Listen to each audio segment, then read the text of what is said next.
സോഫയിലിരുന്ന് മുഖം പൊത്തി കരയുന്ന അവനെ അവൾ ഒരു നിമിഷം സഹതാപത്തോടെ നോക്കി. എത്രയൊക്കെ സ്വത്തുണ്ടെന്നും ക്യാഷുണ്ടെന്നുമൊക്കെ പറഞ്ഞിട്ടും ആ പാവം ഉള്ളിൽ കൊണ്ട് നടക്കുന്ന വിഷമം എത്രത്തോളമായിരുന്നെന്ന് അവൻ്റെ നെഞ്ചുപൊട്ടിയുള്ള കരച്ചിൽ കണ്ടപ്പോൾ ശ്രീലക്ഷ്മിക്ക് മനസ്സിലായി. ഹോസ്പിറ്റലിൽ വെച്ചും കാറിൽ വെച്ചുമൊക്കെ തന്നോട് അത്രയും തമാശ പോലെ സംസാരിച്ച ആളാണ്. പക്ഷേ ഇപ്പോൾ പൊട്ടിക്കരയുന്നത് കണ്ടപ്പോൾ അവൾക്കത് സഹിക്കാൻ കഴിഞ്ഞില്ല. നിനക്കിഷ്ടമാണെങ്കിൽ നീ അവളെ കൂട്ടിക്കോ മോനെ. സ്വത്തോ പണമോ ജാതിയോ മതമോ ഒന്നും അമ്മച്ചിക്ക് നോക്കാനില്ല. നിന്നെ പെറ്റ വയറല്ലേ ഞാൻ. നീ കണ്ണീര് കുടിക്കരുത്, അത് മാത്രമേ അമ്മച്ചി ആഗ്രഹിച്ചിട്ടുള്ളൂ. ആ ഒരു ആഗ്രഹം വെച്ച് തന്നെയാ പല പ്രതീക്ഷകളോടും കൂടെ അമ്മച്ചി നിന്നെ മിന്നുകെട്ടിച്ചത്. പക്ഷേ നിനക്കൊരു നല്ല ജീവിതം കാണാനോ നിന്റെ കുഞ്ഞുങ്ങളെ കാണാനോ ഒന്നിനും കഴിയാതെ ആ നശിച്ചവള് നമ്മളെ ചതിച്ചിട്ട് പോയില്ലേ. ഇന്നും വൈകിട്ട് മുതൽ ഈ നേരം വരെ അമ്മച്ചി നിനക്ക് വേണ്ടി പ്രാർത്ഥിക്കുകയായിരുന്നു. നീ ഇനി ഒരു കല്യാണം വേണ്ടെന്ന് പറഞ്ഞപ്പോൾ തന്നെ അമ്മച്ചിയുടെ നെഞ്ചു പിടഞ്ഞതാ. ഈ വയ്യാത്ത അമ്മച്ചിയുടെ കാലം കഴിഞ്ഞാൽ നിനക്ക് ആരെങ്കിലും വേണ്ടേ മോനെ? നിനക്കിഷ്ടമാണെങ്കിൽ, ഈ കൊച്ചിനിഷ്ടമാണെങ്കിൽ നീ അവളെ കൂടെ ചേർത്തോ. അമ്മച്ചിക്ക് ഒരു പരാതിയുമില്ല. എൻ്റെ കുഞ്ഞിൻ്റെ കണ്ണ് നിറയാതിരുന്നാൽ മാത്രം മതി. നീ കരയല്ലേടാ പൊന്നു മോനെ, നീ കരയല്ലേ. അമ്മച്ചി അവൻ്റെ മുടിയിൽ തലോടിക്കൊണ്ട് അമ്മച്ചിയുടെ കണ്ണ് തുടച്ചു. അമ്മച്ചിയും ജിബിനും സംസാരിക്കുന്നതെല്ലാം കേട്ടുകൊണ്ട് ഷോക്കേറ്റ പോലെ ഇരിക്കുകയായിരുന്നു ശ്രീലക്ഷ്മി. അമ്മച്ചി അപ്പോൾ അവിടെ നിന്ന് എഴുന്നേറ്റ് ശ്രീലക്ഷ്മിക്കരികിലേക്ക് വന്നു. അവളുടെ മുഖം അമ്മച്ചിയുടെ 2 കൈകളിലും കോരിയെടുത്തു. എന്നിട്ട് പറഞ്ഞു, പൊന്നുമോളെ, നീ ഞങ്ങളുടെ കൂട്ടരാണോ അല്ലേ എന്നൊന്നും അമ്മച്ചിക്ക് അറിയില്ല. പക്ഷേ അവന് നിന്നെ ഇഷ്ടമാണെങ്കിൽ, എൻ്റെ മോന് ഒരു നല്ല ജീവിതമുണ്ടാകുമെങ്കിൽ മോൾക്ക് അവൻ്റെ പെണ്ണായിക്കൂടെ? എൻ്റെ കുഞ്ഞിൻ്റെ കണ്ണ് നിറയാതെ നോക്കിയാൽ മാത്രം മതി. അതിനപ്പുറത്തേക്ക് അമ്മച്ചി ഒന്നും പ്രതീക്ഷിക്കുന്നില്ല. മോളുടെ കാര്യങ്ങളൊക്കെ അവൻ പറഞ്ഞ് ഇപ്പോഴാണ് അമ്മച്ചി അറിഞ്ഞത്. ഇന്ന് രാവിലെ കൂടി ഇവിടെ നിന്ന് പോകുമ്പോൾ അമ്മച്ചി എനിക്കിപ്പോൾ ഇനി ഒരു കല്യാണം വേണ്ടെന്ന് പറഞ്ഞിട്ട് പോയവനാ. ആ അവന് ഇങ്ങനെ ഒരു മാറ്റമുണ്ടായെങ്കിൽ അത് ദൈവം തോന്നിപ്പിച്ചത് തന്നെയാണ്. നിനക്ക് അവനെ ഇഷ്ടമാണോ മോളെ? അമ്മച്ചി അവളോട് ചോദിച്ചു. അവൾ ഒരു നിമിഷം ജിബിനെ നോക്കി. ജിബിൻ അപ്പോഴും അവളുടെ മുഖത്തേക്കൊന്നും നോക്കാതെ തല താഴ്ത്തിയിട്ട് ഇരിക്കുക തന്നെ ആയിരുന്നു. ഇത്രയും വലിയ ആളുകൾ, കോടീശ്വരന്മാർ തന്നെ പോലെ ഒരാളോട് യാചിക്കുന്നത് കേട്ടപ്പോൾ ശ്രീലക്ഷ്മിക്ക് അത്ഭുതമാണ് തോന്നിയത്. അവൾ അവളുടെ കയ്യിലിട്ടിരിക്കുന്ന പ്ലാസ്റ്ററിലേക്ക് ഒന്ന് നോക്കി. ശേഷം അമ്മച്ചിയുടെ മുഖത്തേക്ക് നോക്കി വിങ്ങിപ്പൊട്ടി. അമ്മച്ചിയോട് എന്ത് പറയണമെന്ന് അവൾക്ക് വാക്കുകൾ കിട്ടുന്നുണ്ടായിരുന്നില്ല. ഞാനിപ്പോൾ ഇങ്ങനെ വേദനയില്ലാതെ ഇരിക്കുന്നുണ്ടെങ്കിൽ അത് ജിബിൻ സാറിൻ്റെ കാരുണ്യം കൊണ്ട് മാത്രമാണ്. 1 രൂപ പോലും എൻ്റെ കയ്യിൽ നിന്നും വാങ്ങിയിട്ടില്ല. ഒന്നുമില്ലായിരുന്നു അമ്മച്ചി എൻ്റെ അടുക്കൽ. ട്രീറ്റ്മെൻ്റ് എല്ലാം സാറാണ് തന്നത്. വീട്ടിൽ നിന്ന് പോരുമ്പോൾ ജോലിയെടുത്ത് കുറച്ചു കാലം കൂടി ജീവിക്കണമെന്നേ ആഗ്രഹമുണ്ടായിരുന്നുള്ളൂ. ഇപ്പോൾ കൈകൂടെ വയ്യാതായി ജോലിക്ക് പോകാൻ പറ്റില്ല എന്നോർത്തപ്പോൾ ശരിക്കു പറഞ്ഞാൽ ഞാൻ എങ്ങനെ മരിക്കണമെന്ന് ചിന്തിച്ചാണ് ഇന്ന് ഹോസ്പിറ്റലിൽ കിടന്നത്. അമ്മച്ചി പറഞ്ഞ പോലെ ദൈവമായിട്ട് തോന്നിപ്പിച്ചതാണെങ്കിൽ ദൈവം അത് എന്നോട് കാണിച്ച കരുണയാണ്. നിങ്ങളുടെ ഒന്നും ചെരുപ്പ് തുടയ്ക്കാനുള്ള യോഗ്യത പോലും എനിക്കില്ല. അതുകൊണ്ട് തന്നെ എന്തു പറയണമെന്ന് എനിക്ക് അറിയില്ല അമ്മച്ചി. എനിക്കിതൊന്നും വിശ്വസിക്കാനും കഴിയുന്നില്ല. ശരിക്കു പറഞ്ഞാൽ ഞാനിപ്പോൾ ഇവിടെ ഇരിക്കുന്നത് സത്യമാണോ, ഞാൻ ജീവനോടെ ഉണ്ടോ, സ്വപ്നം കാണുകയാണോ എന്ന് പോലും എനിക്കറിയില്ല. എനിക്കറിയില്ല അമ്മച്ചി. എന്നോട് സാറ് ദയ കാണിച്ചു, അമ്മച്ചി ദയ കാണിച്ചു. അത് മാത്രമേ എനിക്ക് അറിയൂ. മറ്റൊന്നും എനിക്കറിയില്ല. അവൾ ഇടർച്ചയോടെ അത് പറഞ്ഞു കരഞ്ഞപ്പോൾ അമ്മച്ചി അവളെ അമ്മച്ചിയുടെ മാറിലേക്ക് ചേർത്തു പിടിച്ചു. ഒന്നും വേണ്ട മോളെ, അമ്മച്ചി പറഞ്ഞല്ലോ, സ്വത്തോ പണമോ ഒന്നും ഞങ്ങൾക്ക് വേണ്ട. ഇട്ടുമൂടാനുള്ളത് ഇവിടെ തന്നെ ഉണ്ട്. ആരോരുമില്ലാത്തൊരു വീട്ടിൽ നിന്നാ ഇവൻ്റെ അപ്പച്ചൻ എന്നെ കൈപിടിച്ചത്. കുറച്ച് റബ്ബറോ പാടമോ ജീവിക്കാനുള്ള എന്നതേലും വകയുമുള്ള ഏതെങ്കിലും ഒരാളെ മിന്നുകെട്ടണമെന്ന ആഗ്രഹം മാത്രമേ അമ്മച്ചിക്ക് ഉണ്ടായിരുന്നുള്ളൂ. എന്നാൽ പള്ളിയിൽ വെച്ച് കണ്ടിഷ്ടപ്പെട്ട് വന്നതോ കോടീശ്വരനായ ആളുടെ വിവാഹാലോചന. മോളിപ്പോ പറഞ്ഞ പോലെ തന്നെ അന്ന് അമ്മച്ചിയും 100 വട്ടം ആലോചിച്ചിട്ടുണ്ട്. ഒരു കുഞ്ഞു വീട്ടിൽ ഭർത്താവിനും കുട്ടികൾക്കുമൊപ്പം ഒരു മിന്നിൻ്റെ ബലത്തിൽ ജീവിച്ചു പോകണമെന്ന് മാത്രം വിചാരിച്ച അമ്മച്ചി എത്തിപ്പെട്ടത് ഈ വലിയ വീട്ടിലേക്കാണ്. അമ്മച്ചിയുടെ വീട്ടിൽ വലിയ സാമ്പത്തികമൊന്നും ഉണ്ടായിരുന്നില്ല. വീട്ടിൽ നിന്ന് കുറച്ചു മാറി ഒരു വലിയ കോടീശ്വരന്മാരുടെ വീടുണ്ടായിരുന്നു. അവിടുത്തെ കാര്യസ്ഥനായിരുന്നു അമ്മച്ചിയുടെ അപ്പച്ചൻ. അവിടുത്തെ തോട്ടം പണിയും പുറം പണിയും ഒക്കെ ആയിരുന്നു അപ്പച്ചന്. അമ്മച്ചിയാണെങ്കിൽ ആ വീട്ടിലെ അടുക്കളപ്പണിയും. എനിക്ക് താഴെ 3 അനിയത്തിമാരാണ്. ഞങ്ങൾ 4 മക്കളെയും പഠിപ്പിക്കാനും വളർത്താനും അപ്പച്ചനും അമ്മച്ചിയും ഒരുപാട് കഷ്ടപ്പെട്ടിട്ടുണ്ട്. കല്യാണം നോക്കി തുടങ്ങിയപ്പോഴും സാധാരണക്കാരുടെ ആലോചനകളാ അമ്മച്ചിക്ക് വന്നത്. പക്ഷേ കാണാൻ ചേലുള്ളതുകൊണ്ട് ജിബിൻ്റെ അപ്പച്ചൻ കണ്ടിഷ്ടപ്പെട്ട് മറ്റൊന്നും വേണ്ടെന്ന് പറഞ്ഞ് എന്നെ മിന്നുകെട്ടി. കഞ്ഞിയും മുളകും കഴിച്ചു കഴിഞ്ഞിരുന്ന വീട്ടിലെ ഞാൻ എത്തിപ്പെട്ടത് വലിയ കോടീശ്വരൻ്റെ വീട്ടിലേക്ക്. അമേരിക്കയിൽ പോണു, ഗൾഫിൽ പോണു, 100 കൂട്ടം ബിസിനസ്സുകൾ, ഊട്ടിയിൽ എസ്റ്റേറ്റ്, മൂന്നാറിൽ എസ്റ്റേറ്റ്, ബിൽഡിങ്ങുകൾ. ആ ഒരു ലോകം അമ്മച്ചിക്ക് അന്നും വിശ്വസിക്കാൻ കുറേ പ്രയാസമായിരുന്നു. പതിയെ വിശ്വസിച്ചു പോന്നു. ഇത്രയും വലിയ നന്മ തന്ന ദൈവത്തെ സ്തുതിച്ചു. ജിബിനുണ്ടായപ്പോൾ ആർഭാടം കാണിച്ച് ഞാൻ അവനെ വളർത്തിയിട്ടില്ല. കൊടുക്കാവുന്ന സമ്പത്തും നന്മകളും അത്രയും കൊടുത്തെങ്കിലും എന്നും മറ്റുള്ളവരുടെ കഷ്ടപ്പാട് പറഞ്ഞു കൊടുത്തിട്ടാണ് അപ്പച്ചനും ഞാനും അവനെ വളർത്തിയത്. ആ നന്മ അവനിപ്പോഴുമുണ്ട്. എൻ്റെ മോൻ്റെ കാരുണ്യം കൊണ്ട് ജീവിക്കുന്നു എന്ന് പറയുന്ന എത്രയോ ആളുകളെ അമ്മച്ചി കണ്ടിട്ടുണ്ട്. അതുകൊണ്ട് തന്നെ അവന് ദൈവം തുണയുണ്ടെന്ന് അമ്മച്ചിക്ക് അറിയാം. പക്ഷേ അവൻ്റെ കല്യാണ ജീവിതം ഇങ്ങനെ ആയപ്പോൾ അമ്മച്ചി തകർന്നുപോയി. ഇത്രയും നല്ലവനായ എൻ്റെ മോനെ ആ പെണ്ണ് ഇട്ടേച്ചു പോയല്ലോ എന്നോർത്ത് അമ്മച്ചി കരഞ്ഞതിന് കണക്കില്ല. പക്ഷേ ഇപ്പോൾ അമ്മച്ചിക്ക് മനസ്സിലാകുന്നു, ദൈവം കരുതി വെച്ചത് അവന് നന്മ തന്നെയാണെന്ന്. എൻ്റെ മോൻ്റെ കണ്ണ് നിറയാതെ നന്നായി ജീവിച്ചാൽ മാത്രം മതി. മോൾക്ക് അവനെ ഇഷ്ടമാണെങ്കിൽ അമ്മച്ചിക്ക് 100 വട്ടം സമ്മതം, 100 വട്ടം സമ്മതം. അമ്മച്ചി അവളുടെ തലയിൽ തലോടിക്കൊണ്ട് പറഞ്ഞു. ആ രംഗങ്ങളൊക്കെ കണ്ടുനിന്ന മറിയാമ്മ ചേട്ടത്തിയുടെ കണ്ണും നിറഞ്ഞിരുന്നു. ജിബിൻ്റെയും അമ്മച്ചിയുടെയും കാരുണ്യം കൊണ്ട് മാത്രം ജീവിക്കുന്ന അവർക്കും എന്നും ജിബിൻ നന്നായി കാണണമെന്ന പ്രാർത്ഥന മാത്രമേ ഉണ്ടായിരുന്നുള്ളൂ. ആ വീട്ടിലെ ഒരു സാധാരണ ജോലിക്കാരി ആയിരുന്നിട്ട് പോലും ജിബിൻ്റെ പെണ്ണ് പോയപ്പോൾ മറിയാമ്മ ചേട്ടത്തിയും കരഞ്ഞു പ്രാർത്ഥിച്ചതിന് കണക്കില്ല. കാരണം അവരും അവനെ അത്രയേറെ സ്നേഹിക്കുന്നുണ്ടായിരുന്നു. അമ്മച്ചിയുടെ വാക്കുകളൊക്കെ കേട്ടപ്പോൾ ജിബിൻ മെല്ലെ തലപൊന്തിച്ചു. എന്നിട്ട് മെല്ലെ സോഫയിൽ നിന്ന് എണീറ്റു. ശ്രീലക്ഷ്മി അപ്പോൾ അമ്മച്ചിയുടെ നെഞ്ചിൽ തല വെച്ച് കരയുകയായിരുന്നു. ജിബിൻ അരികിലേക്ക് വന്നപ്പോൾ അവൾ കരഞ്ഞു കലങ്ങിയ കണ്ണുകളോടെ അവനെ ഒന്ന് നോക്കി. ഞാൻ പെട്ടെന്ന് എനിക്കൊരിഷ്ടം തോന്നിയത് കൊണ്ടാണ് കൂടെ വിളിച്ചത്. അപ്പോൾ പറയണമെന്ന് തോന്നിയില്ല. ഇപ്പോൾ പറയണമെന്ന് വിചാരിച്ചതുമല്ല. തൽക്കാലം ശ്രീലക്ഷ്മിക്ക് സേഫായി താമസിക്കാൻ ഒരു ഷെൽട്ടർ തരാമെന്നും പിന്നീട് എപ്പോഴെങ്കിലും പറയാമെന്നുമാണ് വിചാരിച്ചത്. പക്ഷേ പറഞ്ഞുപോയി. ഇഷ്ടമാണെങ്കിൽ ഇന്നലെ എൻ്റെ തലവേദന കുറയ്ക്കാൻ കഴിഞ്ഞതുപോലെ സ്ഥിരമായിട്ട് അതിന് കഴിയുമെങ്കിൽ എനിക്ക് 100 വട്ടം ഇഷ്ടമാണ്. മറ്റൊന്നും എനിക്കറിയേണ്ട, മറ്റൊന്നും ആഗ്രഹിക്കുന്നുമില്ല. ശ്രീലക്ഷ്മിക്ക് സമ്മതമാണെങ്കിൽ ഞാനുണ്ടാകും കൂടെ, ഇവിടുന്ന് അങ്ങോട്ട് എല്ലാത്തിനും. അവൻ അത് പറഞ്ഞപ്പോൾ ശ്രീലക്ഷ്മിയുടെ കണ്ണിൽ നിന്ന് വെള്ളത്തുള്ളികൾ ചാടിയിറങ്ങി. അവൾ തലയാട്ടി കരഞ്ഞുകൊണ്ട് മറുപടിയില്ലാതെ അവനെ നോക്കി. നീ ഒരു കാര്യം ചെയ്യുമോനെ, കുറച്ചു നേരം അവളെയും കൂട്ടി ബാൽക്കണിയിൽ പോയിരിക്കേ. 2 പേരും ഒന്ന് സമാധാനത്തോടെ സംസാരിക്കേ. അമ്മച്ചിക്കറിയാം ഇതൊക്കെ ദൈവം തമ്പുരാൻ്റെ തീരുമാനമാണെന്ന്. അമ്മച്ചി ഒന്ന് പ്രാർത്ഥിച്ചിട്ട് വരാം. നീ അവളെയും കൂട്ടി ബാൽക്കണിയിൽ ചെന്ന് കുറച്ചു നേരം ഒന്ന് കാറ്റും കൊണ്ടിരിക്കേ. അമ്മച്ചി അത് പറഞ്ഞ് കണ്ണു തുടച്ചു. ശ്രീലക്ഷ്മിയുടെ തോളിലൊന്ന് ചെറുതായി തട്ടി. മോള് ചെല്ല്, കുറച്ചു നേരം അവനൊപ്പം ഇരിക്കുക കേട്ടോ. അമ്മച്ചി അത് പറഞ്ഞ് വേഗം തന്നെ പ്രാർത്ഥനാ മുറിയിലേക്ക് ചെന്നു. അമ്മച്ചിയുടെ പിറകിലായി മറിയാമ്മ ചേട്ടത്തിയും ചെന്നു. വാ. ജിബിൻ അപ്പോൾ മറ്റൊന്നും പറയാതെ തല താഴ്ത്തിയിട്ടുകൊണ്ട് തന്നെ സ്റ്റെപ്പ് കയറി. കണ്ണുകൾ തുടച്ചുകൊണ്ട് പിറകിലായി ശ്രീലക്ഷ്മിയും ചെന്നു. സ്റ്റെപ്പ് കയറി മുകളിലെത്തിയപ്പോൾ ആ വീടിൻ്റെ മറ്റൊരു വിശാലമായ അതിമനോഹരമായ കാഴ്ചയാണ് അവൾ കണ്ടത്. ബാൽക്കണിയിൽ ചെന്നപ്പോൾ തണുത്ത കാറ്റ് വന്ന് അവരെ 2 പേരെയും തഴുകാൻ തുടങ്ങി.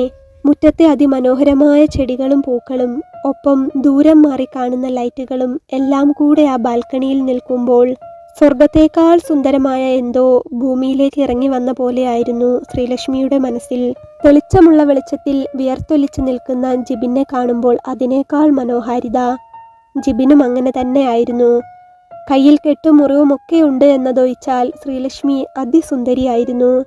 ശ്രീലക്ഷ്മി. ജിബിൻ അവളെ മെല്ലെ വിളിച്ചു. അവൻ്റെ ആ വിളി കേട്ടതും അവൾ അവൻ്റെ അരികിലേക്ക് ചെന്നു. ആ നിമിഷം തന്നെ അവൻ്റെ കാലിലേക്ക് വീണു. പെട്ടെന്ന് അവൾ തൻ്റെ കാലിൽ തൊട്ടപ്പോൾ ജിബിൻ ആകെ വല്ലാതെയായി. എന്താ ഇത്, എന്താ ഇത് ശ്രീലക്ഷ്മി? അവൻ അവളോട് ചോദിച്ചു. യോഗ്യതയില്ല, ഒരു തരത്തിലുള്ള യോഗ്യതയും എനിക്കില്ല. എന്നാലും ഇഷ്ടമാണ്, ജീവനാണ്, ദൈവത്തെ പോലെയാണ്. അവൾ അത് പറയുമ്പോൾ ജിബിൻ്റെ കണ്ണ് നിറഞ്ഞൊഴുകി കഴിഞ്ഞിരുന്നു. അവൻ അപ്പോൾ അവളെ 2 കൈകൊണ്ടും പിടിച്ചെഴുന്നേൽപ്പിച്ചു. എന്നിട്ട് അവളുടെ മുഖത്തേക്ക് പ്രണയത്തോടെ നോക്കി. യോഗ്യതയുണ്ട്, എല്ലാ തരത്തിലുള്ള യോഗ്യതയുമുണ്ട്. മിന്നുകെട്ടി പ്രാണനായി സ്നേഹിച്ചവനെ ഉപേക്ഷിച്ചിട്ട് പോയ ഇവിടെ ഉണ്ടായിരുന്നൊരുത്തിയേക്കാൾ 10 മടങ്ങ് യോഗ്യതയുണ്ട്. എൻ്റെ മനസ്സിലിരുന്ന് ദൈവം പറയുന്നു, ഇതാണ് എൻ്റെ എന്ന്. ശരിക്കും നീ തന്നെയാണ് എൻ്റെ ശരിയായ പാതി എന്ന് എനിക്ക് അനുഭവിച്ചറിയാൻ കഴിയുന്നു. സ്വന്തമാക്കിക്കോട്ടെ ഞാൻ. അവൻ അവളുടെ കണ്ണുകളിലേക്ക് ഉറ്റുനോക്കി അത് ചോദിച്ചപ്പോൾ അവൾ വീണ്ടും പൊട്ടിക്കരഞ്ഞുപോയി. ജിബിൻ അപ്പോൾ മറ്റൊന്നും നോക്കാതെ അവളെ അവൻ്റെ നെഞ്ചോട് ചേർത്തു പിടിച്ചു. അവളുടെ മുടിയകളിൽ കൂടെ മെല്ലെ തലോടി ആശ്വസിപ്പിച്ചു. അവളും ജിബിനുമായി എത്രയോ വലിയ അന്തരം സാമ്പത്തികമായി ഉണ്ടായിരുന്നെങ്കിൽ പോലും ജിബിൻ്റെ ആ ചേർത്തുപിടുത്തത്തിൽ ആ അന്തരങ്ങളൊന്നുമില്ലാതെ അവൻ തൻ്റെ രക്ഷയും പ്രാണനുമാണെന്ന് അവൾ അനുഭവിക്കുകയായിരുന്നു. കോടീശ്വരനായ ജിബിൻ എന്ന വ്യക്തി തന്നേക്കാൾ എത്രയോ മുകളിലാണെങ്കിലും സ്വഭാവം കൊണ്ടും സ്നേഹം കൊണ്ടും അവൻ എത്രയോ സാധാരണക്കാരനാണെന്ന് അവൾക്കറിയാമായിരുന്നു. ഈ കാലത്ത് 10 പൈസ കയ്യിലുള്ള സാധാരണക്കാരുടെ അഹങ്കാരം വെച്ച് നോക്കുമ്പോൾ അവൻ സാധാരണക്കാരിൽ സാധാരണക്കാരനായ ദൈവതുല്യനായ മനുഷ്യൻ തന്നെയാണെന്ന് പറയാം. അവൻ്റെ നെഞ്ചോരം ചേർന്ന് കിടക്കുമ്പോൾ അവൾക്ക് വിഷമമില്ലായിരുന്നു, പേടിയില്ലായിരുന്നു. ഈ ഭൂമിയിലെ സ്വർഗം എന്താണെന്ന് അവൾ അനുഭവിച്ചറിയുകയായിരുന്നു. അവൻ്റെ ഓരോ ശ്വാസത്തിലും തന്നോടുള്ള ഇഷ്ടമുള്ളതായി അവൾക്ക് തോന്നി. അവൻ്റെ ഓരോ ഹൃദയമിടിപ്പിലും തന്നെ ചേർത്ത് പിടിക്കുന്നത് പോലെ അവൾക്ക് തോന്നി. അവൻ്റെ നെഞ്ചിൽ മുഖമമർത്തി അവൾ അവളുടെ ആയുസിൻ്റെ വിഷമം അത്രയും കരഞ്ഞു തീർത്തു. അപ്പോഴാണ് ജിബിൻ്റെ പോക്കറ്റിൽ നിന്നും ഫോൺ റിങ് ചെയ്തത്. അവളെ ഒരു കൈകൊണ്ട് ചേർത്ത് പിടിച്ച് തലോടിക്കൊണ്ട് തന്നെ ജിബിൻ അവൻ്റെ ഫോൺ എടുത്തു നോക്കി. ഹലോ മറിയാമ്മ സിസ്റ്റർ, എന്നാ ഒക്കെ ഉണ്ട്? ജിബിൻ അച്ചായന്മാരുടെ ഭാഷയിൽ കോൾ എടുത്ത പാടെ പറഞ്ഞു. മറിയാമ്മ സിസ്റ്ററാണ് വിളിച്ചതെന്ന് ശ്രീലക്ഷ്മിക്കപ്പോൾ മനസ്സിലായി. സാറേ, ഞാനൊരു കാര്യം ചോദിക്കാൻ വേണ്ടി മറിയാമ്മ സിസ്റ്റർ ജിബിനോട് പറഞ്ഞു. ഒരു കാര്യവും ചോദിക്കേണ്ട സിസ്റ്ററെ, ഇന്നലെ ഒരാളെ കൊണ്ട് സഹായം ചോദിച്ച് വിളിപ്പിച്ചില്ലേ? ഇനി അങ്ങനെയുള്ള ആളുകളെ കൊണ്ട് സഹായം ചോദിച്ച് വിളിപ്പിക്കേണ്ട. കാരണം ആ ഒരു വേക്കൻസി ഇവിടെ ഫില്ലായി. അത് പറയുമ്പോൾ ജിബിൻ്റെ ചുണ്ടിൽ നിറഞ്ഞ സന്തോഷമുണ്ടായിരുന്നു. ജിബിൻ പറഞ്ഞത് കേട്ടെങ്കിലും അവൻ ഉദ്ദേശിച്ചത് എന്താണെന്ന് മറിയാമ്മ സിസ്റ്റർക്ക് മനസ്സിലായില്ല. അല്ല സാറേ, ഞാൻ അത് ചോദിക്കാൻ വേണ്ടിയായിരുന്നു, മറിയാമ്മ സിസ്റ്റർ പറഞ്ഞു. സിസ്റ്ററെ, ഞാൻ പറഞ്ഞല്ലോ, വേറെ ഒരു സഹായങ്ങളുടെ ലിസ്റ്റും തൽക്കാലം കൊണ്ടുവരല്ലേ. ഇനി അങ്ങനെ വല്ല സഹായങ്ങളും തേടി വരികയാണെങ്കിൽ തന്നെ എൻ്റെ പേര് പറഞ്ഞ് സിസ്റ്റർ അങ്ങ് ചെയ്തു കൊടുത്തേക്കണം. ബാക്കിയൊക്കെ ഞാൻ നോക്കിക്കോളാം. തൽക്കാലം ഞാൻ പറഞ്ഞ പോലെ ആ വേക്കൻസി ഫില്ലായി, ജിബിൻ പറഞ്ഞു. അയ്യോ സാറേ, സഹായത്തിനൊന്നുമല്ല സാറേ, ഞാൻ ആ കൊച്ച് ഡിസ്ചാർജായി എന്ന് പറഞ്ഞു. ആ കൊച്ചിൻ്റെ വിവരമറിയാൻ വേണ്ടി, മറിയാമ്മ സിസ്റ്റർ ചോദിച്ചു. ആ കൊച്ചെന്തായാലും ഹാപ്പിയാണ്. നാളെ സിസ്റ്റർ എന്തായാലും ഒന്ന് ലീവ് എടുക്കണം കേട്ടോ. ഞാൻ സിസ്റ്ററെ കാണാൻ വീട്ടിലേക്ക് വരുന്നുണ്ട്, ജിബിൻ പറഞ്ഞു. നാളെ സാർ എനിക്ക് ഡ്യൂട്ടി ഉണ്ടല്ലോ, കാഷ്വാലിറ്റിയിലാ. ഡ്യൂട്ടിയൊക്കെ ഉണ്ടായിക്കോട്ടെ, ഞാൻ പറഞ്ഞെന്ന് പറഞ്ഞാൽ മതി. സിസ്റ്റർ എന്തായാലും ഇപ്പോൾ തന്നെ വിളിച്ച് നാളത്തെ ലീവ് പറയണം. നാളെ സിസ്റ്റർക്കൊരു സർപ്രൈസ് തരാൻ ഞാൻ സിസ്റ്ററിൻ്റെ വീട്ടിലേക്ക് വരുന്നുണ്ട്. നല്ല ഫുഡൊക്കെ ഉണ്ടാക്കി വെച്ചേക്കണം കേട്ടോ, ജിബിൻ പറഞ്ഞു. അപ്പുറത്ത് മറിയാമ്മ സിസ്റ്റർ അപ്പോൾ കാര്യം അറിഞ്ഞില്ലെങ്കിലും ചിരിക്കുകയായിരുന്നു. ശരി സാർ, സാർ എന്തായാലും സന്തോഷത്തിലാണല്ലോ, അത് കേട്ടാ മതി. എന്നാ ഞാൻ വെച്ചോട്ടെ. അത് പറഞ്ഞ് മറിയാമ്മ സിസ്റ്റർ ഫോൺ വെച്ചു. മറിയാമ്മ സിസ്റ്ററുടെ പ്രാർത്ഥനയിലും എപ്പോഴും ജിബിൻ ഉണ്ടായിരുന്നു. കാരണം അവൻ അത്രയ്ക്ക് നല്ലവനാണെന്ന് മറിയാമ്മ സിസ്റ്റർക്കും അറിയാമായിരുന്നു. മറിയാമ്മ സിസ്റ്റർ കോൾ വെച്ച് കഴിഞ്ഞ ശേഷം ജിബിൻ ശ്രീലക്ഷ്മിയുടെ മുഖത്തേക്ക് നോക്കി. എന്നിട്ട് പറഞ്ഞു, നാളെ നമുക്കൊന്ന് പോകാം മറിയാമ്മ സിസ്റ്ററിനെ കാണാൻ. ഇയാളെ എനിക്ക് തന്ന സിസ്റ്ററെ തന്നെയല്ലേ ആദ്യം കാണേണ്ടത്. അവൻ അത് പറഞ്ഞ് അവളുടെ നെറ്റിയിൽ മെല്ലെ ഉമ്മ വെച്ചു. അവൻ്റെ ചുണ്ടുകൾ മെല്ലെ അവളുടെ നെറ്റിയിൽ പതിഞ്ഞു. സ്നേഹത്തിൻ്റെ ഏറ്റവും വലിയ പുണ്യം എന്താണെന്ന് അവൾ അനുഭവിക്കുകയായിരുന്നു. അപ്പോൾ അവൻ്റെ മനസ്സിൻ്റെ പുണ്യം അവൻ്റെ ചുംബനത്തിലുമുണ്ടായിരുന്നു. നിറഞ്ഞ മനസ്സോടെ അവൾ അവൻ്റെ മുഖത്തേക്ക് നോക്കി. അവൻ അപ്പോൾ അവളുടെ കവിളിലേക്ക് കൂടി മെല്ലെ ഉമ്മ വെച്ചു. പെട്ടെന്നാണ് അവരെ 2 പേരെയും തണുപ്പിച്ചുകൊണ്ട് അവിടെ ഒരു കുഞ്ഞു മഴ പെയ്തത്. ഒരു കുഞ്ഞു കാറ്റ് അവരെ വന്ന് തഴുകിയതും ഒരു ചാറൽ മഴ പെയ്തതും ഒരുമിച്ചായിരുന്നു. ശ്രീലക്ഷ്മി അപ്പോൾ അവൻ്റെ നെഞ്ചിൽ നിന്ന് തലയുയർത്തി ബാൽക്കണിയിൽ നിന്ന് പുറത്തേക്ക് നോക്കി. ദിവസങ്ങൾക്ക് ശേഷം എൻ്റെ മനസ്സിപ്പോഴാണ് തണുത്തതെന്ന് പ്രകൃതിക്കുമറിയാം. എൻ്റെ ജീവിതത്തിൽ നിന്ന് ഇറങ്ങിപ്പോയ അവളെ ഓർത്ത് ഇന്നലെ വരെ തലവേദനിച്ച് നടന്ന ഞാൻ ഇന്ന് ഈ നിമിഷം മുതൽ അവളെ മറന്നു, പൂർണ്ണമായും മറന്നു. ഹൃദയത്തിൻ്റെ ഏറ്റവും വലിയ സന്തോഷം എന്തെന്ന് ഞാനിപ്പോൾ അനുഭവിക്കുന്നു. അത് പറഞ്ഞ് ജിബിൻ ഒന്നുകൂടെ അവളുടെ അരക്കെട്ടിലൂടെ മുറുക്കി. അവളുടെ കവിളിലേക്ക് വീണ്ടും പതിയെ ഉമ്മ വെച്ചു. 100 കോടി സ്നേഹത്തോടെ ദൈവത്തിൻ്റെ തലോടൽ എന്ന പോലെ അവൾ അത് ഏറ്റുവാങ്ങി. ദൈവത്തെ തൊട്ടറിയുന്ന, സ്നേഹം ദൈവമാകുന്ന സുന്ദരമായ നിമിഷങ്ങളായിരുന്നു അവർക്ക് 2 പേർക്കും ഇടയിൽ. അപ്പോൾ ദൈവമെന്ന സത്യത്തെ ജിബിനെന്ന മനുഷ്യനിലൂടെ അവൾ നേരിട്ട് അനുഭവിക്കുകയായിരുന്നു. കുളിര് കോരുന്ന ഒരനുഭവത്തോടെ ഒരിക്കൽ കൂടി അവൻ അവളിലേക്ക് അവൻ്റെ ചുണ്ടമർത്തി. കരഞ്ഞു കലങ്ങിയ കണ്ണുകൾക്കൊപ്പം അവളുടെ മനസ്സിൽ ആനന്ദവും അത്രത്തോളം ഉണ്ടായിരുന്നു. അവൻ്റെ ഉമ്മകൾ അവളെ ഇക്കിളി കൂട്ടുന്നതിനോടൊപ്പം തന്നെ ഒരു തുണയുണ്ടെന്ന് അവളെ അറിയിക്കുക കൂടിയായിരുന്നു. ശ്രീലക്ഷ്മി ഒരു നിമിഷം ജിബിൻ്റെ ഭാര്യയെക്കുറിച്ച് ആലോചിച്ചു. ഇങ്ങനെ ഒരാളുടെ ഭാര്യയായി ഇങ്ങനെ ഒരു കുടുംബത്തിലെത്തിപ്പെടുക എന്നുള്ളതിൽ പരം ഭാഗ്യം ഒരു സ്ത്രീക്ക് എന്താണ് വേണ്ടത്? എന്നിട്ടും ആ ചേച്ചി എന്തിനായിരിക്കും ഇവിടം വിട്ടു പോയിട്ടുണ്ടാവുക? പ്രേമത്തിന് കണ്ണില്ല മൂക്കില്ല എന്നൊക്കെ പറയുന്ന പോലെ പ്രേമിച്ച ആളെ മനസ്സിലിട്ടുകൊണ്ട് നടന്നപ്പോൾ ഈ സ്നേഹമൊന്നും കാണാൻ കണ്ണുണ്ടായി കാണില്ല. ഒരു പക്ഷേ ദൈവം എനിക്കായി കാത്തുവെച്ചതായിരിക്കും സാറിനെ. അതുകൊണ്ടായിരിക്കും സാറിൻ്റെ ജീവിതത്തിൽ അങ്ങനെയൊക്കെ സംഭവിച്ചതും ഞാൻ ഇങ്ങോട്ടെത്തിപ്പെട്ടതും. ഇത്രയും നാൾ വീട്ടിൽ ഞാൻ കഷ്ടപ്പെടുമ്പോൾ ഓരോ ദിവസവും കരഞ്ഞു തീർക്കുമ്പോഴും ഇങ്ങനെ ഒരാളുടെ കയ്യിലെത്തിപ്പെടുമെന്ന് സ്വപ്നത്തിൽ പോലും കരുതിയിരുന്നതല്ല. അവൾക്ക് മറിയാമ്മ സിസ്റ്ററോട് എന്തെന്നില്ലാത്ത അലിവ് തോന്നി. ഹോസ്പിറ്റലിൽ ഒരു വഴിയുമില്ലാതെ എന്ത് ചെയ്യുമെന്നോർത്ത് വിഷമിച്ചപ്പോൾ ഒരു സഹായം എന്ന പോലെയാണ് സിസ്റ്ററോട് ഒന്ന് സഹായിക്കാമോ എന്ന് ചോദിച്ചത്. കയ്യിലുള്ള ചെയിൻ വിറ്റിട്ട് പണം കൊടുക്കാമെന്നാണ് കരുതിയത്. പക്ഷേ സിസ്റ്റർ സാറിൻ്റെ നമ്പർ തന്ന് ഇങ്ങോട്ട് വിളിപ്പിച്ചു. ദേ ജീവിതം ഒരു ദിവസം കൊണ്ട് ഇത്രമേലെത്തി നിൽക്കുന്നു. ശ്രീലക്ഷ്മിയുടെ കണ്ണുകൾ വീണ്ടും നിറഞ്ഞൊഴുകി. ജിബിൻ അപ്പോൾ ഒരു കുഞ്ഞു തലോടലോടെ വീണ്ടും അവളെ നോക്കി ചിരിച്ചു. അപ്പോഴാണ് അവൻ്റെ പോക്കറ്റിൽ നിന്ന് വീണ്ടും ഫോൺ റിങ് ആയത്. അവൻ എടുത്തു നോക്കിയപ്പോൾ അത് താഴെ നിലയിൽ നിന്ന് അമ്മച്ചിയായിരുന്നു. മോനെ, അമ്മച്ചിക്ക് സ്റ്റെയർ കയറി അങ്ങോട്ട് വരാൻ മേലാഞ്ഞിട്ടാ. ഭക്ഷണം ഇപ്പോൾ എടുത്തു വെക്കണോ? അല്ലെങ്കിൽ നിങ്ങൾ സംസാരിച്ച് കഴിഞ്ഞു വരുമ്പോൾ അമ്മച്ചിയെ വിളിച്ചാൽ മതി കേട്ടോ, അമ്മച്ചി ജിബിനോട് പറഞ്ഞു. അതായിക്കോട്ടെ അമ്മച്ചി, ഞങ്ങളിതാ ഇപ്പോൾ തന്നെ അങ്ങോട്ട് വരും, അപ്പോൾ എടുത്തു വെച്ചാൽ മതി, ജിബിൻ പറഞ്ഞു. ആ പിന്നെ ഞാൻ വേറൊരു കാര്യം ചോദിക്കാനാ വിളിച്ചത്. എടാ, ആ കൊച്ചിന് മാറിയിടാൻ ഡ്രസ്സൊന്നുമില്ലല്ലോ, എന്നതേലും വാങ്ങണ്ടേ? അല്ലെങ്കിൽ തൽക്കാലത്തിന് മറ്റവളുടെ ഉപയോഗിക്കാത്ത ഏതെങ്കിലും എടുത്താലോ? മുറിയിലുണ്ടായിരുന്ന അവളുടെ ബാക്കി ഡ്രസ്സൊക്കെ ഞാൻ പെട്ടിയിലാക്കി ഇവിടെ താഴെ കൊണ്ടുവന്ന് വെച്ചിട്ടുണ്ട്. അതിൽ നിന്ന് അവൾ ഉപയോഗിക്കാത്ത പുതിയതേതെങ്കിലും കൊച്ചിനെടുത്താലോ, അമ്മച്ചി ജിബിനോട് പറഞ്ഞു. വേണ്ട, അമ്മച്ചി പറഞ്ഞു തീരുന്നതിന് മുൻപ് തന്നെ അവൻ്റെ മറുപടി എത്തി. അവളുടേതൊന്നും ഇവൾക്ക് വേണ്ട. അമ്മച്ചി എന്നാത്തിന് അത് പെട്ടിയിലാക്കി സൂക്ഷിച്ചേക്കുന്നത്? അന്നേ കത്തിച്ചു കളയാൻ ഞാൻ പറഞ്ഞതല്ലേ? ജിബിൻ്റെ സ്വരം പെട്ടെന്ന് മാറി. ഞാനത് സൂക്ഷിച്ചു വെച്ചതൊന്നുമല്ലടാ. നീ അവളുടെ സാധനങ്ങളൊക്കെ റൂമിൽ നിന്ന് ഒഴിവാക്കാൻ പറഞ്ഞപ്പോൾ എല്ലാം കൂടെ ഞാൻ പെട്ടിയിലാക്കി ഇവിടെ കൊണ്ടുവന്ന് വെച്ചു എന്നേ ഉള്ളൂ. എന്നാത്തിനാ കത്തിച്ചു കളയുന്നത്? വല്ല വസ്ത്രമില്ലാത്തവരും എന്തെങ്കിലും സഹായം ചോദിച്ചു വരികയാണെങ്കിൽ എടുത്തു കൊടുക്കാലോ എന്ന് കരുതിയിട്ടാ. ഏതെങ്കിലും പാവപ്പെട്ടവർക്ക് കൊടുക്കാലോ എന്ന് കരുതി.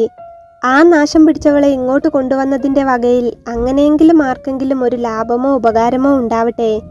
നമ്മൾ കയ്യിലുള്ള പൈസ മുടക്കി വാങ്ങിച്ച ഡ്രസ്സല്ലേ, വെറുതെ എന്നാത്തിനാ കത്തിച്ച് നശിപ്പിക്കുന്നത് എന്ന് കരുതിയിട്ടാ. ഞാനിപ്പോൾ രാത്രി തൽക്കാലത്തേക്ക് ആ കൊച്ചിന് ഉപയോഗിക്കാൻ ഏതെങ്കിലും വേണമോ എന്ന് ചോദിച്ചെന്നേ ഉള്ളൂ. അല്ലാതെ ഇതൊന്നും സ്ഥിരമായ ആ കൊച്ചിന് എടുക്കണ്ട, നമുക്ക് പുതിയത് വാങ്ങിക്കാലോ, അമ്മച്ചി പറഞ്ഞു.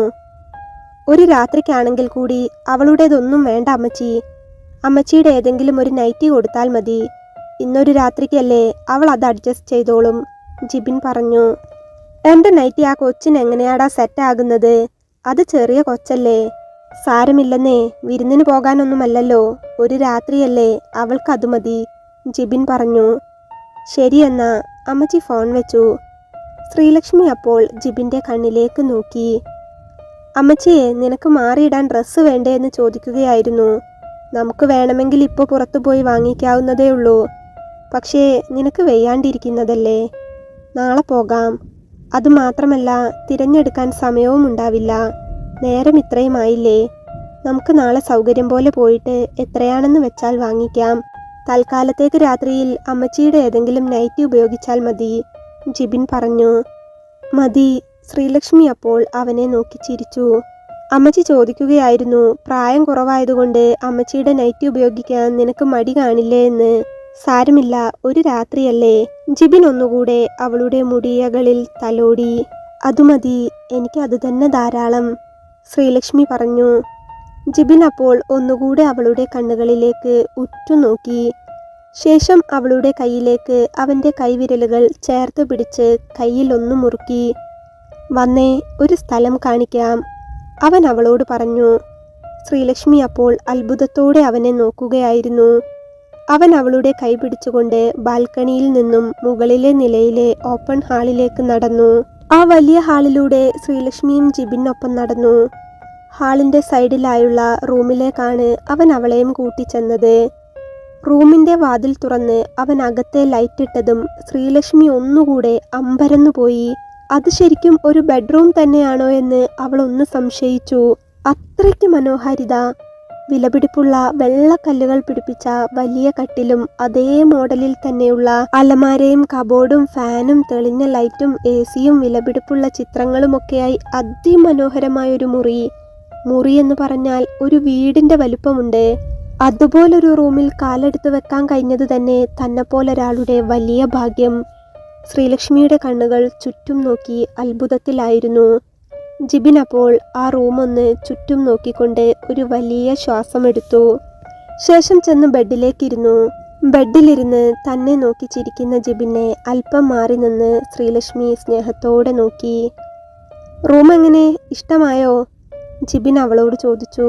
പിന്നെ, ഞാൻ അത്ഭുതപ്പെട്ട് നോക്കുകയായിരുന്നു. ഇത്ര വലിയ റൂമും വീടുമൊന്നും ഞാൻ ഇതുവരെ കണ്ടിട്ടില്ല, ശ്രീലക്ഷ്മി പറഞ്ഞു. ജിബിൻ അപ്പോൾ കട്ടിലിൽ നിന്ന് എണീറ്റ് അവൾക്കരികിലേക്ക് ചെന്നു. എന്നിട്ട് അവളുടെ കൈ അവൻ്റെ 2 കൈകൾക്കുള്ളിൽ അമർത്തി പിടിച്ചു. പുറത്ത് മഴയുടെ തണുപ്പും റൂമിലെ AC-യുടെ തണുപ്പും കാരണം ജിബിൻ്റെ കൈകൾ വല്ലാതെ തണുത്തിരുന്നു. ശ്രീലക്ഷ്മിയുടെ കൈവിരലുകളും അതേ നല്ല തണുപ്പായിരുന്നു. അതേ തണുപ്പോടെ തന്നെ അവൻ അവളുടെ കൈയൊന്ന് അമർത്തി പിടിച്ച് അവൻ്റെ നെഞ്ചിലേക്ക് വെച്ചു. എന്നിട്ട് പറഞ്ഞു, ഞാൻ എൻ്റെ ദാമ്പത്യം തുടങ്ങിയതും ദാമ്പത്യം അവസാനിച്ചതും ഈ മുറിയിലാണ്. എൻ്റെ റൂമായിരുന്നു ഇത് അവൾ പോകുന്നത് വരെ. അവൾ പോയ ശേഷമാണ് പിന്നെ ഞാൻ റൂം മാറിയത്. അവൻ ചുമരിലേക്കൊക്കെ ഒന്ന് കണ്ണോടിച്ചു. എന്നിട്ട് പറഞ്ഞു, ഈ ഡിസൈനൊക്കെ ഞാൻ എൻ്റെ ഇഷ്ടത്തിന് ചെയ്യിച്ചതാ. ബാത്റൂമിൽ ഗ്ലാസ് ഷവറും അപ്പുറത്തായി ചെറിയൊരു സ്വിമ്മിംഗ് പൂളും ഒക്കെയുണ്ട്. എൻ്റെ ഏറ്റവും വലിയ സമാധാനവും സന്തോഷവും എത്ര തിരക്കിനിടയിലും അല്പനേരം ഇവിടെ വന്നുറങ്ങുക എന്നതായിരുന്നു. അത്രയ്ക്ക് പീസ്ഫുൾ ആയിട്ടുള്ള ഒരിടമായിരുന്നു എനിക്ക് എൻ്റെ റൂം. എന്നാൽ ആ സംഭവത്തിന് ശേഷം ഈ റൂമിലേക്ക് കയറുന്നത് തന്നെ വെറുപ്പായി തുടങ്ങി. അവളോടുള്ള വെറുപ്പ് ഈ മുറിയോടുമുണ്ടായിരുന്നു. അവൾ പോയ ശേഷം ഇന്നാണ് ഞാൻ ഇവിടേക്ക് കയറുന്നത്. ഒപ്പം നീ ഉള്ളതുകൊണ്ട് തന്നെ ആ വെറുപ്പിപ്പോൾ ഈ മുറിയോടില്ല. ഈ മുറി ഇനി നിൻ്റേതും കൂടിയാണ്, നമ്മുടേതാണ്. ഞാൻ അമ്മച്ചിയോട് പറയാൻ പോവുകയാണ്. ആർഭാടമൊന്നുമില്ലാതെ പള്ളിയിൽ വെച്ച് ഒരു കുഞ്ഞു മിന്ന് നിന്നെ അണിയിക്കണം. അത് കഴിഞ്ഞ് നമുക്ക് ജീവിച്ചു തുടങ്ങണം. ഒരിക്കലേറ്റ മുറിവ് മനസ്സിലുണങ്ങാതെ കിടക്കുന്നത് കൊണ്ടായിരിക്കും അവൾക്ക് കൊടുത്തതിൻ്റെ 1000 ഇരട്ടി സ്നേഹവും വാത്സല്യവും നിനക്ക് തരാൻ എനിക്ക് കഴിയും ശ്രീലക്ഷ്മി. അത്രയ്ക്ക് ഇഷ്ടപ്പെടുന്നുണ്ട് ഞാൻ നിന്നെ. ജിബിൻ അത് പറഞ്ഞ് അവളുടെ കണ്ണുകളിലേക്ക് തന്നെ നോക്കി. എനിക്കറിയാം, അതുകൊണ്ടല്ലേ സാർ എന്നെ കൂടെ കൂട്ടിയത്. അവൾ അത് പറഞ്ഞപ്പോൾ അവൻ അവൻ്റെ ചൂണ്ടുവിരൽ കൊണ്ട് അവളുടെ ചുണ്ടിൽ ഒന്ന് കൈവച്ചു. അവൾ പറഞ്ഞുകൊണ്ടിരിക്കുന്ന കാര്യത്തെ തടഞ്ഞ പോലെ അവൻ തലയാട്ടി. കാര്യമെന്താണെന്നറിയാതെ ശ്രീലക്ഷ്മി അവൻ്റെ മുഖത്തേക്ക് തന്നെ നോക്കി. ഈ സാർ വിളി ഇവിടെ വെച്ച് അവസാനിപ്പിക്കാം. എല്ലാവരും എന്നെ സാറെന്നാണ് വിളിക്കുക. അത് ഞാൻ അവരുടെ ബോസ് ആയതുകൊണ്ട് വിളിക്കുന്നതാണ്. പക്ഷേ നിനക്ക് ഞാൻ അങ്ങനെയല്ല. നിനക്കും സാറായിരുന്നു ഞാനെങ്കിൽ ഒരിക്കലും നിന്നെ ഞാൻ എൻ്റെ വീട്ടിലേക്ക് കൊണ്ടുവരില്ലല്ലോ, പ്രത്യേകിച്ചും എൻ്റെ ഈ മുറിയിലേക്ക്. കേൾക്കുമ്പോൾ അകൽച്ചയുള്ള ഒഫീഷ്യലായി മാത്രം വിളിക്കാവുന്ന ഈ വിളി ഇപ്പം മുതൽ വേണ്ട. ഇച്ചായനെന്ന് വിളിച്ചാൽ മതി. നിങ്ങൾക്ക് അങ്ങനെ ഒരു വിളിയില്ലെന്ന് എനിക്കറിയാം. അങ്ങനെ വിളിച്ചു കേൾക്കാനാ എനിക്കിഷ്ടം. ഒരടുപ്പമുള്ള പോലെ തോന്നും. ജിബിൻ അത് പറഞ്ഞപ്പോൾ ശ്രീലക്ഷ്മി ഏറെ സന്തോഷത്തോടെ, ഹൃദയം തുളുമ്പുന്ന ആനന്ദത്തോടെ അവനോട് തലയാട്ടി. അങ്ങനെ വിളിച്ചുകൂടെ? ജിബിൻ ഒരു കൊഞ്ചലോടെ വീണ്ടും ചോദിച്ചു. വിളിക്കാം, എനിക്കങ്ങനെ വിളിക്കാൻ വേറെ ആരുമില്ല, ശ്രീലക്ഷ്മി പറഞ്ഞു. നിനക്ക് മാത്രമല്ല, എനിക്കും അങ്ങനെ ആരുമില്ലല്ലോ, ജിബിനും പറഞ്ഞു. അവൻ്റെ സംസാരത്തിൽ ഒരു നിരാശയും എന്നാൽ ഒപ്പം തന്നെ സന്തോഷവുമുള്ളതായി ശ്രീലക്ഷ്മിക്ക് തോന്നി. മറ്റൊരു പെണ്ണിനെ വിവാഹം കഴിച്ച് അവർ ഒരുമിച്ച് ദാമ്പത്യം ആരംഭിച്ച അതേ മുറിയിൽ നിന്ന് ആ ലൈറ്റുകളുടെ വെളിച്ചത്തിൽ, AC-യുടെയും മഴയുടെയും കുളിരണിയിപ്പിക്കുന്ന തണുപ്പിൽ ശ്രീലക്ഷ്മിയുടെ കണ്ണിലേക്ക് പ്രണയത്തോടെ ഉറ്റുനോക്കിക്കൊണ്ട് തന്നെ ജിബിൻ അവളുടെ കഴുത്തിലേക്ക് മെല്ലെ ഉമ്മ വെച്ചു. ശരീരത്തിലുള്ള മുറിവുകൾക്കും വേദനകൾക്കും ഒക്കെ ഇടയിലും അവൻ്റെ ആ ചുംബനത്തിന് വല്ലാത്ത തണുപ്പും സ്നേഹത്തിൻ്റെ ആഴവുമുള്ളതായി അവൾക്ക് തോന്നി. ബാൽക്കണിയിൽ വെച്ചുണ്ടായിരുന്നതിനേക്കാൾ എത്രയോ ഏറെ. ഒരുപക്ഷേ അത് ആ റൂമിൽ നിന്നുള്ള ആദ്യത്തെ ചുംബനമായതിനാലാവണം തനിക്കൊരു ജീവിതം വെച്ച് നീട്ടിയ, ഒറ്റപ്പെട്ടുപോയിടത്തു നിന്ന് രക്ഷിച്ച് ഇവിടെ വരെ എത്തിച്ച, എന്നോട് ഇത്രയും കനിവ് കാണിച്ച ഇച്ചായനെന്നും ഒരു നല്ല കൂട്ടായിരിക്കണം. നിഷ്കളങ്കമായ മനസ്സോടെ ശ്രീലക്ഷ്മി അവൻ്റെ ആ ചുംബനം അവളിലേക്ക് ഏറ്റുവാങ്ങി. മറ്റെന്തൊക്കെയോ വികാരങ്ങൾ ആ സമയം അവർ രണ്ടുപേരിലേക്കും ആഴ്ന്നിറങ്ങിക്കൊണ്ടിരുന്നു. എത്രയും പെട്ടെന്ന് മിന്നുകെട്ട് നടത്തണം, എന്നിട്ട് നമുക്ക് സന്തോഷത്തോടെ ജീവിച്ചു തുടങ്ങണം. അവളുടെ കഴുത്തിൽ നിന്ന് മുഖമുയർത്തി അവളെ തിരിച്ചു നിർത്തി അവളുടെ അരയിലേക്ക് കൈ ചേർത്തുകൊണ്ട് അവൻ പറഞ്ഞു. സ്വപ്നത്തിൽ പോലും കാണാത്ത അത്രയും വലിയ ഭാഗ്യത്തിനുള്ളിൽ നിന്നുകൊണ്ട് തന്നെ ശ്രീലക്ഷ്മി അവനോട് ചെറുതായൊന്നു മൂളി. എന്നിട്ട് അവൻ അവളെയും കൊണ്ട് അലമാരയിലെ വലിയ കണ്ണാടിക്കരികിലേക്ക് ചെന്നു. ആ കണ്ണാടിയിലേക്ക് അവർ രണ്ടുപേരും കുഞ്ഞു ചിരിയോടെ തന്നെ നോക്കി. അവരുടെ രണ്ടാളുടെ കണ്ണുകൾക്കും വല്ലാത്തൊരാകർഷണമുണ്ടായിരുന്നു. അപ്പോൾ അവളുടെ അരയിലൂടെ കൈയിട്ട് പിടിച്ച് അവളുടെ പിറകിലായി നിൽക്കുന്ന ജിബിൻ്റെ കൈകളിലേക്ക് അവളും അവളുടെ ഒരു കൈ ചേർത്ത് മുറുകെ പിടിച്ചു. രണ്ടുപേരും കണ്ണാടിയിലേക്ക് തന്നെ ശ്രദ്ധിച്ചു നോക്കി. ദൈവം കൂട്ടി യോജിപ്പിച്ച പോലെ രണ്ടുപേരുടെ മുഖത്തിനും വല്ലാത്ത ചേർച്ചയുള്ളതായി അവർക്ക് രണ്ടുപേർക്കും മനസ്സിൽ തോന്നി. ഇവിടെ നിന്ന് തുടങ്ങുകയാണ് നമ്മൾ. ഈ സമയം മുതൽ ജിബിൻ അവളുടെ പിറകിൽ നിന്ന് അവളുടെ തലയിൽ ഒന്നുകൂടെ തലോടിക്കൊണ്ട് പറഞ്ഞു. ഇനി മുതൽ ജീവിതത്തിൽ നീ ഒറ്റയ്ക്കല്ല, ഞാനുണ്ട് കൂടെ. ജന്മം തന്നവർക്കോ ഉപേക്ഷിച്ചു പോയവർക്കോ ആർക്കും ഒരു അവകാശവും ഇനി നിന്നിലില്ല. ഇപ്പോൾ മുതൽ എൻ്റെ മാത്രമാണ് നീ, എൻ്റെ മാത്രം. അവൻ അത് പറഞ്ഞപ്പോൾ ആ വാക്കുകൾ അവളുടെ കാതുകളെ വല്ലാതെ കുളിരണിയിപ്പിച്ചു. അവളുടെ മനസ്സിലും മനോഹാരിതയോടെ അത് നിറഞ്ഞു നിന്നു. അവൻ പറഞ്ഞ മാധുര്യമേറുന്ന ആ വാക്ക്, എൻ്റെ മാത്രം. ആ കണ്ണാടിക്ക് മുൻപിൽ വെച്ചുകൊണ്ട് തന്നെ അവൾ തിരിഞ്ഞു നിന്ന് അവൻ്റെ നെഞ്ചിലേക്ക് പതിയെ തല ചേർത്തു വെച്ചു. നിറഞ്ഞ മനസ്സോടെ, ഒരു കുറുമ്പോടെ തന്നെ അവൻ അവളെ ചേർത്തു പിടിച്ചു. അതെ, ജിബിൻ ഇനി മുതൽ ശ്രീലക്ഷ്മിക്ക് സ്വന്തമാണ്. തന്നെ ഇട്ടിട്ട് മറ്റൊരുത്തൻ്റെ കൂടെ പോയെങ്കിലും താൻ മിന്നുകെട്ടിപ്പോയതിൻ്റെ ഒരോർമ്മ ആദ്യ ഭാര്യയെക്കുറിച്ച് എപ്പോഴും ജിബിൻ്റെ മനസ്സിലുണ്ടായിരുന്നു. വെറുപ്പോടെയാണെങ്കിൽ പോലും ആ ഓർമ്മ അവനിൽ തുടർന്നുകൊണ്ടേയിരുന്നിരുന്നു. എങ്കിലിനി ഒരിക്കൽ പോലും ഒരോർമ്മയായി പോലും തിരിച്ചു കയറാൻ പറ്റാത്ത വിധത്തിൽ അവൾ അവനിൽ നിന്നും പാടെ മുറിഞ്ഞുപോയി. അതെ, ഇനി എൻ്റെ എല്ലാം ഇവളാണ്, എൻ്റെ മാത്രം. അവൻ്റെ മനസ്സ് വീണ്ടും മന്ത്രിച്ചു, ഒപ്പം അവളുടെയും.